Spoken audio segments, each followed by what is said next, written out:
찬송가 151장을 하나님께 찬송하시겠습니다. 통일 찬송가로는 138장입니다.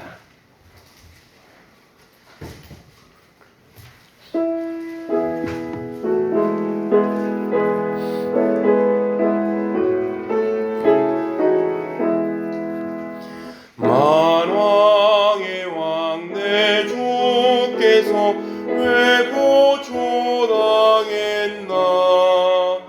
이 벌레 같은 날 위에 그 보혈을 렸네. 십자가 내가 처음 볼 때에 나의 맘에 큰 고통 사라져. 오늘 믿고서 내는 밝았네. 참 내 기쁨 영원하도다. 주 십자가 못 박힘은 속죄함 아닌가. 그 긍휼함과 그 은혜 말할 수 없도다. 십자가 내가 처음 볼 때에 큰 고통 사라져. 오늘 믿고서 내는 밝았네. 참 내 기쁨 영원하도다. 늘 울어도 그 큰 은혜 다 갚을 수 없네. 나 주님께 몸 바쳐서 주의 일 힘쓰리.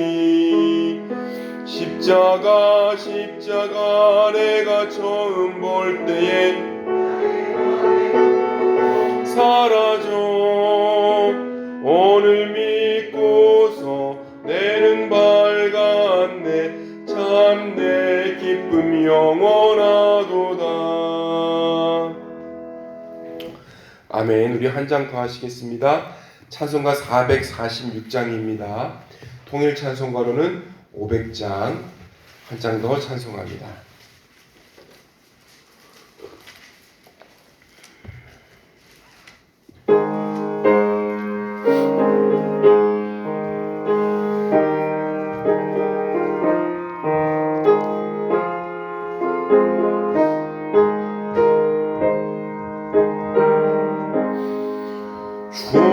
충성 외에는 참 기쁨 없도다. 날 사랑하신 주 늘 계시옵소서. 기쁘고 기쁘도다. 항상 기쁘도다. 나 주께 왔사오니 복 주옵소서. 나 주께 왔으니 시옵소서. 주 함께 계시면 큰 시험 이기네. 기쁘고 기쁘도다. 항상 기쁘도다. 나 주께 왔사오니 복 주옵소서. 주 떠나가시면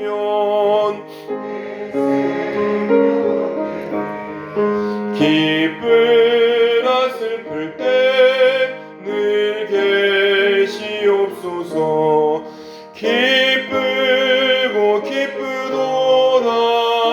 항상 기쁘도다. 나 주께 왔사오니 복 주옵소서. 그 귀한 언약을 이루어 주시고 주 명령 따를 때 늘 계시옵소서. 기쁘고 기쁘도다. 항상 기쁘도다. 나 주께 왔사오니 복 주옵소서. 주옵소서. 아멘. 오늘 우리에게 주신 하나님의 말씀은 요한계시록 22장 말씀입니다. 요한계시록 22장, 제가 가진 성경으로는 신약성경 422페이지입니다.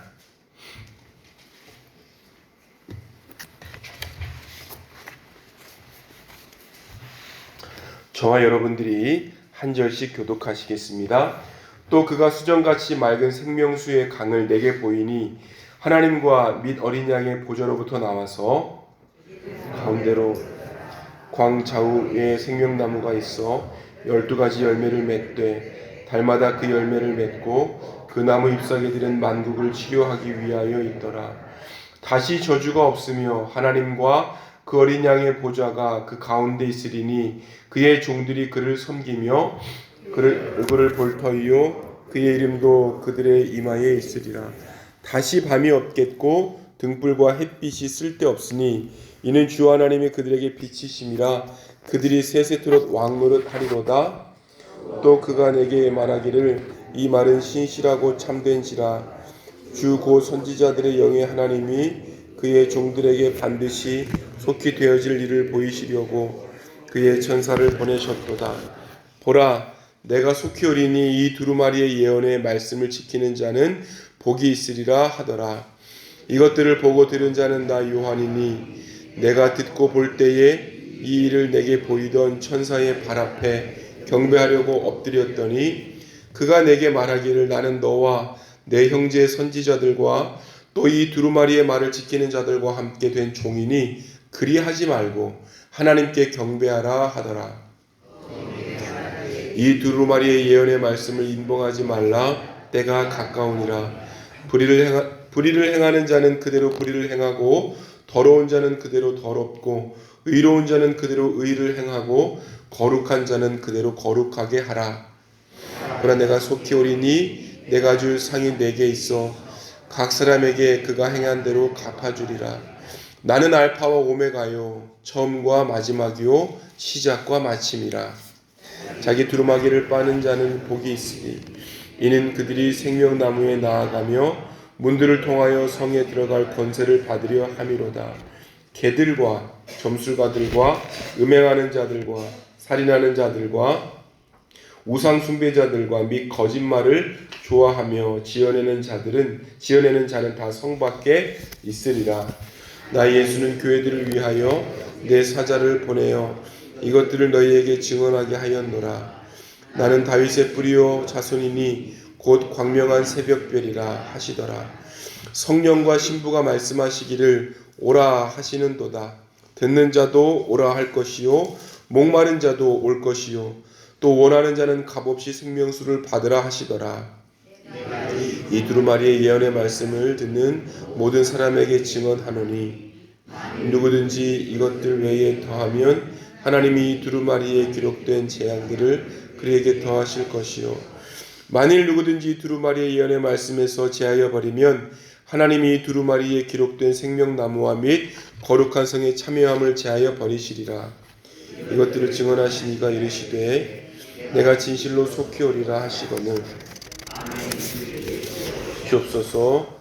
다같이여 주 예수의 은혜가 모든 자들에게 있을지어다. 아멘. 여러분, 어제 본문 21장 말미에는 새 예루살렘 성의 모습들이 상세하게 기록이 되었습니다. 새 예루살렘 21장 9절부터 이렇게 이제 기록이 되어 있었던 거예요. 하나님의 영광으로 빛이 났었습니다. 하나님의 영광으로 빛이 났었던 그 성의 모양과 규격들이 그려졌었는데 크고 높은 성곽이 있고 동서남북으로 3개씩 12문이 열려 있었습니다. 그 문 앞에 12천사가 있었고요. 그리고 이스라엘 12지파의 이름이 각 문에 기록이 되었습니다.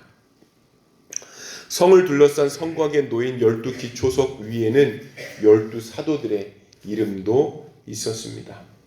이렇게 이스라엘 12지파와 12 사도의 이름이 함께 기록된 이유가 뭘까 보니까 구약의 이스라엘과 신약의 그리스도 교회를 하나님의 구원의 계획 속에 다 집어넣었다라고 하는 그런 의도로 해석이 됩니다. 하나님의 보좌 앞에 있는 장로들의 수가 24인 것도 이와 같은 맥락이었습니다. 새 예루살렘의 모습을 보니까 정육면체, 큐브라고 할까요? 이러한 정육면체의 모습을 가지고 있었습니다. 각 규격을 이루는 숫자가 모두 12의 배수였습니다. 완전수인데요, 이스라엘을 상징하는 수이기도 합니다. 성전의 모양과 숫자가 성의 본질이 하나님의 백성됨에 있다, 하나님의 백성됨에 있다, 이런 것들을 보여주면서 새 예루살렘의 완전성, 12, 12, 12 이렇게 나가는 완전성을 드러내기도 합니다. 주목할 것은 정육면체가 솔로몬 성전의 지성소 모양과도 같았다라고 한다는 점입니다. 여러분, 지성소 하나님의 공간으로서 사람이 들어갈 수 있는 것이 아니죠. 예외적으로 1년에 단 한 번만 대속죄일에만 들어갔었습니다. 그런데 새 예루살렘에는 그곳이 하나님과 대제사장만의 공간에서 이제는 성도의 공간, 하나님과 함께 거주하는 공간으로서의 역할을 보여주는 거예요. 역할들을 보여주었었던 거예요. 여러분, 새 예루살렘에는 몇 가지 없는 것들도 있습니다. 성전이 없는 거예요. 성전이라고 하는 것, 하늘에 계신 하나님, 그리고 이 땅에 있는 우리들을 연결해주는 그런 매개체 같은 공간이죠. 그런데 새 예루살렘에서의 성전은 전능하신 하나님과 어린 양의 성도들이 함께 거하는 공간인 거예요. 그러니까 연결해주는 것이 아니라 새 예루살렘에서는 함께 거하는 공간이기 때문에 성전의 기능이 필요가 없는 겁니다. 하나님께서 사람들과 함께 거하시고 사람들이 하나님의 보좌 앞에 있기에 더 이상 성전의 기능이 필요 없습니다. 여러분, 또 무엇도 없죠? 바다도 없는 거예요. 또 무엇도 없죠? 밤이 없습니다.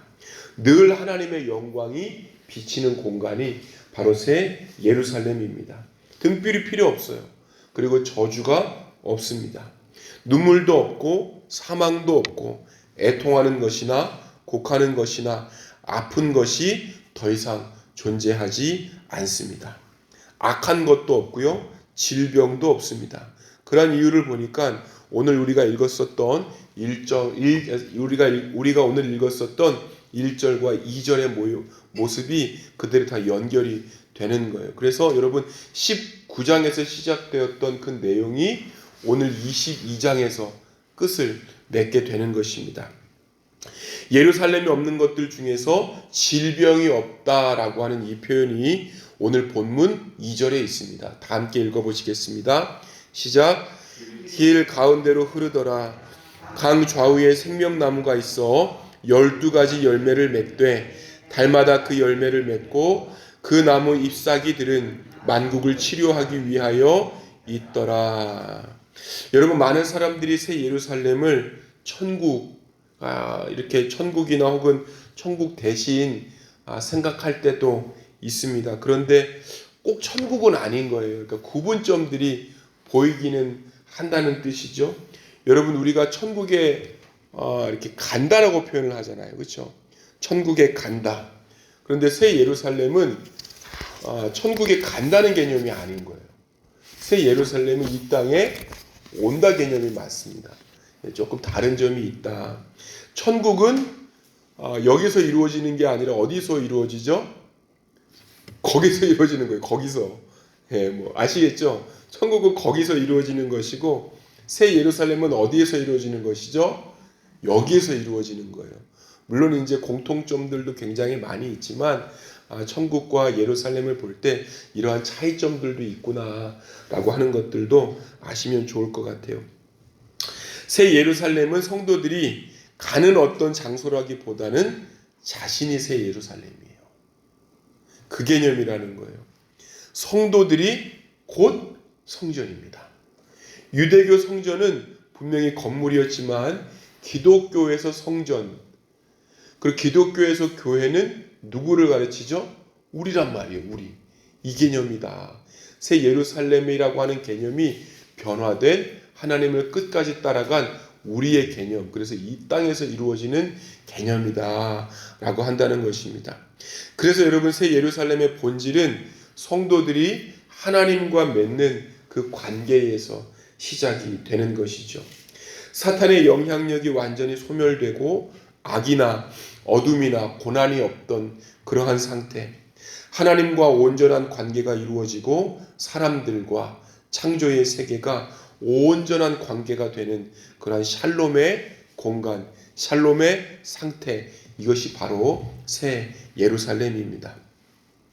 또 새 예루살렘과 어떤 천국의 구분점이 뭐냐면, 천국은 초월할 때 가는 거란 말이에요.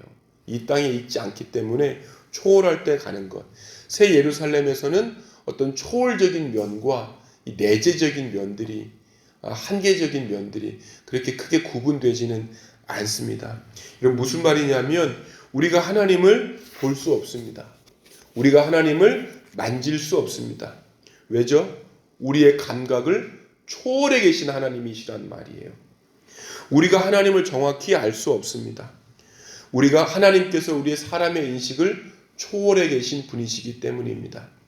이렇게 우리의 감각과 우리가 가지고 있는 인식의 이 한계 너머에 있는 것들을 초월이라고 표현한다면, 그 한계 안에 있는 것들, 이러한 것들을 내재라고 표현할 수 있습니다.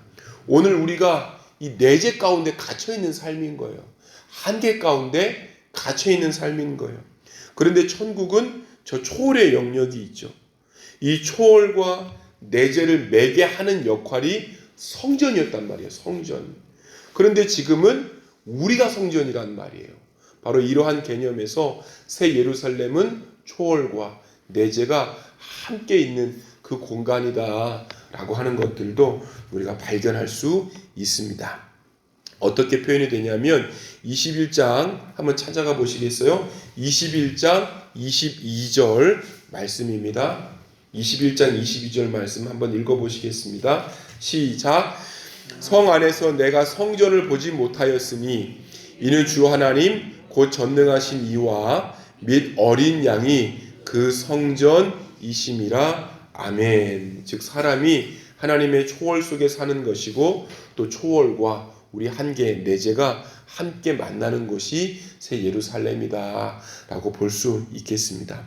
여러분, 오늘 우리가 읽었었던 본문 22장 6절에서 21절까지는 나가는 말입니다. 나가는 말. 굳이 따지자면 이제 다 끝났고, 환상이 다 끝난 다음에 이제 요한이 천사에게 절을 하고, 그다음에 어떤 요한의 바램이라든가 외침 같은 것들이 이렇게 적혀 있습니다.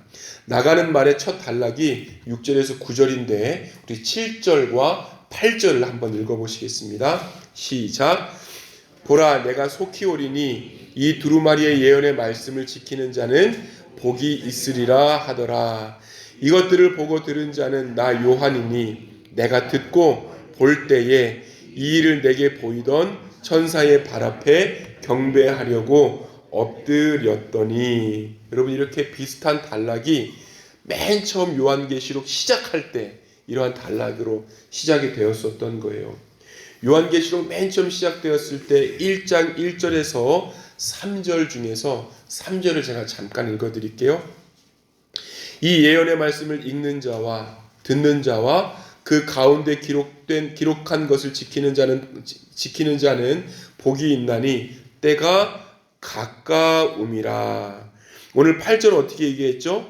이것들을 보고 들은 자는 나 요한이니 내가 듣고 볼 때에 이 일을 내게 보이던 천사의 발 앞에 경배하려고 엎드렸더니. 여러분, 이거 뭐 상관관계를 이루는 이제 그러한 구절이 되겠습니다. 하나님께서 그의 천사를 요한에게 보내셨다는 것, 그 의도는 반드시 속히 일어날 일들을 보이기 위함이었다는 것, 요한계시록을 예언의 말씀으로 규정한 것, 그 말씀을 지키는 자가 복이 있다는 선언들 중요한 내용들이 한 번 더 강조가 되고 요한계시록이 끝을 맺게 됩니다.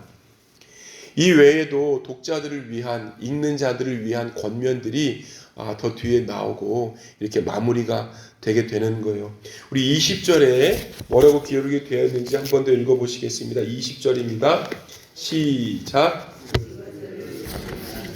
이르시되 내가 진실로 속히 오리라 하시거늘 아멘 주 예수여 오시옵소서. 아멘 주 예수여 오시옵소서라고 하는 이 간구, 예언이 모두 다 마친 다음에 하나님을 바라보고 하는 그 간구가 나타나는 거예요.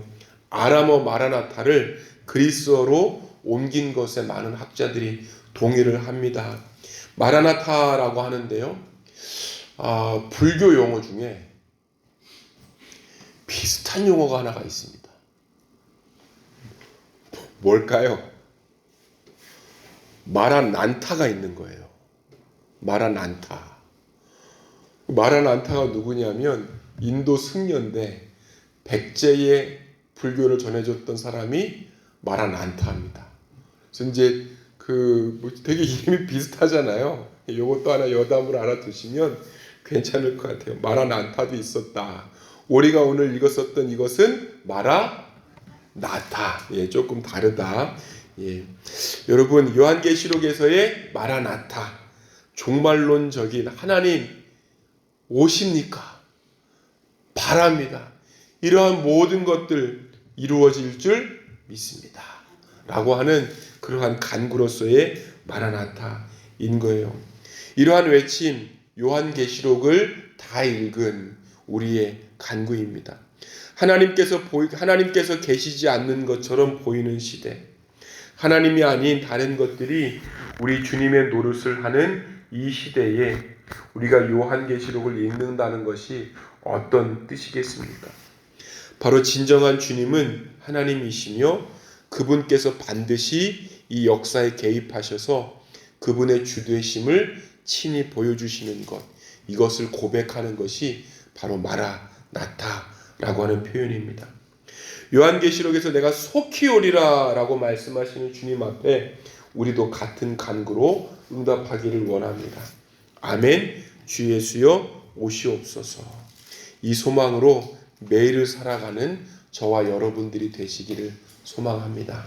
기도하시겠습니다. 사랑과 은혜의 하나님, 감사와 찬송을 올려드립니다. 아멘 주 예수여 오시옵소서. 아멘 주 예수여 오시옵소서. 우리의 삶 중심에 아멘 주 예수여 오시옵소서라고 간구하며 또한 준비하는 우리들의 일상 되도록 역사하여 주옵소서.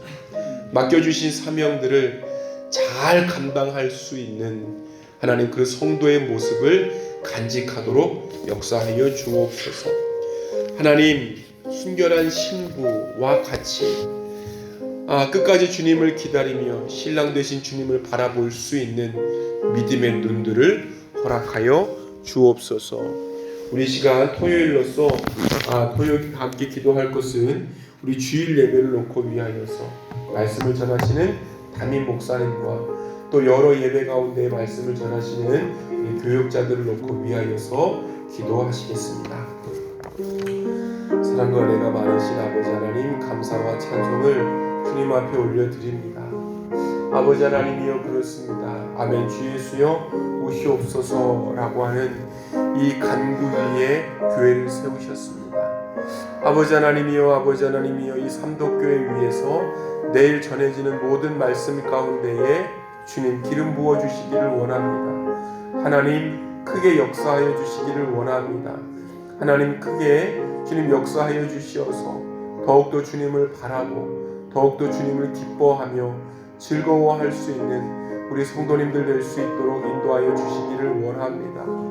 하나님이여, 그렇습니다. 교회를 세우셨사오니 이 교회를 통하여서 예수님의 복음, 예수님의 살리심, 다시 일으키심, 구원의 역사, 구원의 소식들이 널리 전파되어질 수 있도록 주께서 함께 하시옵소서. 사랑과 은혜가 많으신 하나님 오늘로써 리딩 지저스 아버지 하나님 이제 요한계시록 22장까지 다 마치게 하여 주심에 감사합니다. 하나님 결론으로서 아멘 주 예수여 오시옵소서라고 하는 이 고백이 우리 평생의 고백이 되도록 인도하여 주옵소서. 아멘 주 예수여 오시옵소서라고 아버지 하나님 앞에 우리의 기대와 또한 간구를 올려드리며 맡겨주신 사명들, 맡겨주신 일들을 잘 감당할 수 있는, 신실하게 감당할 수 있는 저희 되도록 주님 역사하여 주옵소서. 예수님의 이름으로 기도하였습니다. 아멘.